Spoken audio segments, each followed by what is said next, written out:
Give some tips on how to lose weight efficiently, properly, organically, and fat loss. Okay. Yeah, so I like to talk mainly about fat loss because when people say, hey, Luke, I lost 5 kilos, I'm actually worried. Did you lose muscle? Did you lose bone density? Did you lose water weight? All of that stuff. So we focus on fat loss. So the first thing is I have to be honest, there are no quick fixes and there are no shortcuts. If it worked, no one would be struggling with weight loss. You have to put in discipline, effort, and consistency. The body is very simple.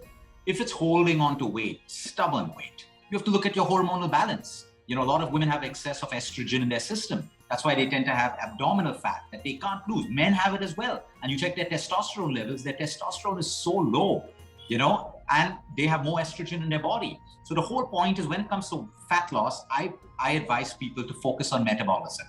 Metabolism should work for us when we're sitting, when we're sleeping, when we're on a conference call. It doesn't have to always activate when we're working out. Because you work out only 1 hour in a day. What about the other 10 to 12 to 14 hours when you're sitting or doing nothing? You want your body to work for you. So my second tip to people is to build muscle. Now, when I say build muscle, I'm not saying you want to become a bodybuilder. I'm not even saying you have to go to a gym. I'm talking about muscle tone that you can do with push-ups, squats, running, jogging, simple body weight exercises, resistance bands, all of that stuff. Build muscle tone. Because to maintain muscle tone, the body has to constantly burn a lot of calories. So it increases your metabolism. So that's why you look at athletes, they can have like 3,000 calorie diets, 4,000, but they're ripped. Why? Metabolism is so high, they can have 3 to 4 McFlurry shakes and they'll burn it off in the next 30 minutes. Metabolism. Okay? Starving yourself, eating like a bird, trying all these fancy diets, they don't work. Like I said, if they work. Now, a lot of people have to introspect. I call this the perfect truth. Everyone has a perfect truth and a perfect lie.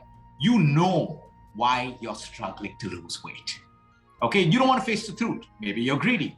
Maybe you eat too much. Maybe you're an emotional eater, but you don't tell your nutritionists or your doctors a lot of things that you do. That's your perfect truth. And I tell people, if you can address your perfect truth, don't tell it to anyone, but be honest with yourself.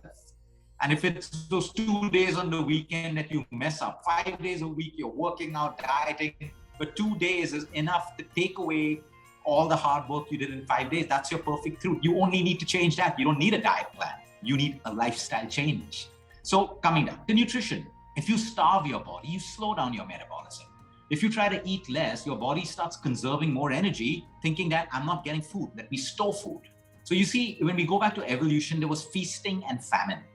Okay, when there was no availability of food, people fasted. When there was availability of food, people ate.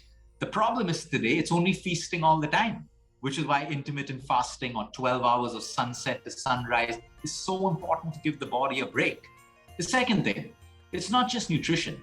The problem with nutrition is the overconsumption of junk food, white sugar. This creates inflammation in the body. This slows down metabolism. No matter what you're doing, it's difficult. I'm not here to say don't have desserts, don't have sugar. I have it every single week. Monday to Saturday, I don't have any sugar, any junk. On the weekend, I may want to enjoy a packet of chips, a tiramisu, a chocolate cake, and it works beautifully with me. We don't have to do all or nothing. We got to find what works for us. So don't make sugar and junk the enemy. It becomes your enemy if it controls you, if you become a slave to it. So nutrition, again, the biggest problem we see in India, people overeat because they're constantly on the phone. So they tend to eat more. Okay, and they have late dinners, a big problem in our country. If you have late dinners, your blood sugar levels, insulin, which is all related to fat loss, is all over the place. You're more acidic. That's why we encourage people to eat a little bit earlier. And when they start to do just that, they say, hey, Luke, I'm losing inches only by doing that. Sleep. Everyone has to understand that fat loss can happen only while you sleep. While you're on the treadmill, you're burning calories, but you're not really burning fat at that point. You burn fat while you sleep. So if your sleep is less, you can have the best exercise program, the best diet, but you are not losing that stubborn fat that is stuck to your body. The kind of exercise, a lot of people overtrain, but they don't rest. If you overtrain, you're producing more inflammation. No time for muscle recovery, metabolism falls, immunity falls, which is why a lot of trainers tell their clients immediately, start off with a vitamin E, start off with a vitamin C. No, you can take that if you need to, but rest. The more you train, the more you have to rest. It's as simple as that. Otherwise, you actually start putting on more weight. So when people come to us and they say, Luke, I can't, I've reached a plateau. For 1 week, I tell them, don't work out at all. Don't work out at all. Go for a walk if you want. And on the 8th day, they'll go, wow, I'm feeling better. I've lost some inches. You are not rested enough. We need rest to burn fat as well. Very, very important. And the 4th is emotional stress. We have to understand the simple science. Cortisol and adrenaline is great for us. It triggers off anxiety, reflex, sympathetic nervous system. It goes up, does its job, must come down. The problem is if we're stressed and cortisol and adrenaline stays up, what else happens in the body? Testosterone falls, which means muscle mass falls. Estrogen goes up, which means weight gain goes up. Blood sugar levels go up, which means the ability for the body to store more fat and release less fat also goes up. That's how stress makes us fat. Some people get thin with stress because everyone's different. Some people, when they get stressed, they stop eating because the digestive system completely, appetite shuts down. So everyone responds to stress differently. That's why bio-individuality is important. So my point to people in a nutshell is stop chasing fat loss. Know that I want to lose fat. Now, what are the action points I need to take? Let me do that and not chase it. The more you chase something, it gets elusive. Whether it's fat loss, whether it's a girl you're chasing, a boy you're chasing, it gets elusive. Take away the attention from that and it actually starts to happen better for you. And then do these little things. Around these verticals, find out what works for you. And the 5th biggest point, stop comparing yourself with people.